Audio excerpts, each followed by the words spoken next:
For over half of a century, the St. Vital Agricultural Society has celebrated its fair. Joining us now to tell us all about it and some of the history behind it as well is Enamul Hawk and President Pamela McFarlane of the St. Vital Ag Society. Good morning. Thank you guys both for being here. Thank you. Pleased to be here.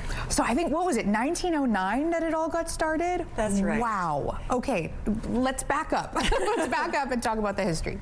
The original fair happened in 1909 on Métis homeland, close to the Seine River. So the place that we now know as the Superstore on St. Anne's and Fermor was where they put up a big circus tent. We had horse displays, cattle auctions, we had sheaves of wheat, and of course home crafts that all of the ladies did. Let's go forward a little bit. Yeah. They decided they needed a permanent home. They built a barn.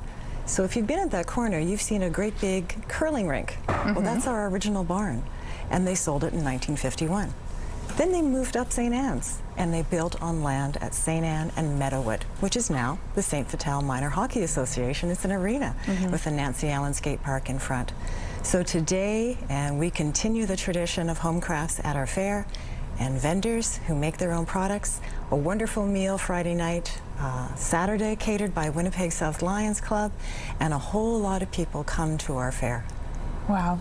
And different aspects of it as well, whether we're focusing on our Métis history, the agricultural history, or even newcomers as well. Enamul, please tell us about your contribution this year. Sure. As a newcomer, I was happy to involve within the society, contributing my time, volunteering my time, as well as you know, the cultural diversity is our theme of this year's fair. So I was requesting Pam if we could have like halal chicken menu. So this is a huge thing for me to get approval from the committee, and I'm happy to contribute in the garden as a membership chair also. I had to reach out to people if they're interested and if they have more questions for me to contribute to the garden. And especially for myself, I'm also a gardener. I have 3 little children. They run around when I go to the field and meet new people here. And I know this is the route, how a newcomer should merge into the society, learn from the elderly here. And that's how we bring up the society, cheer up the society. And there must have been so much interest surrounding this. Yes, so many people have food scarcity. For example, if you go buy groceries, you can buy packed food, but that's not as tasty or as nutritious value when you grow it from your garden. If you buy it from the market, it gives you some dates and labels, but from your garden, you can just freshly pick and eat them. So it gives you different joy.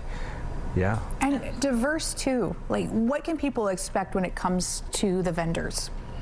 In our vendors, we have everything from handcrafted live oak furniture to handmade crochet toys.